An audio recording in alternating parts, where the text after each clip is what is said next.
In London, the former British ambassador to the United States, Sir Christopher Meyer, welcomed the new US president and encouraged America's allies to get behind him. Speaking at the Royal United Services Institute, he spoke about symbolism and what has been described as a more traditional template of smart diplomacy. It's becoming fashionable to talk of the impending demise of America. I think that is both premature and exaggerated. The mere fact that America's troubles have infected the globe and that the international community looks to the United States to start the recovery bears eloquent testimony to its absolutely central role in world affairs. He expressed eager anticipation of President Obama's new foreign policy. All the signs and portents are that American foreign policy will revert to a more traditional template, common to previous administrations, both Democratic and Republican, compared with the Manichaeanism and Messianism of the first Bush administration.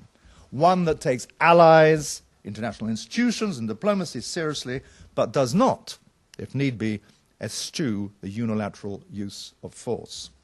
Obama has said as much. It's in his manifesto. And I think it's what Hillary Clinton meant by smart diplomacy at her Senate hearing. And Barack Obama has already warned he plans to get engaged in the Middle East from day one. To my ear, Obama has already said things of real novelty. He seems to be telling us that everything is connected. Palestine, Lebanon, Syria, Iraq, Iran, Afghanistan, and Pakistan. And that this calls for a diplomatic strategy which integrates all those connections. I think that he may be saying something else as well, that at almost every link in this chain of connections, you find Iran. Whether it be through Hezbollah in Lebanon, Hamas in Gaza, the Shia ascendancy in Iraq, or centuries-old Persian influence in Afghanistan.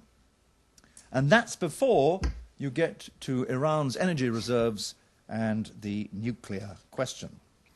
On this, he said, President Obama had hinted at a new approach to Iran. Obama has talked of bringing respect to the diplomatic table. Well, it's time we showed the Iranians some respect.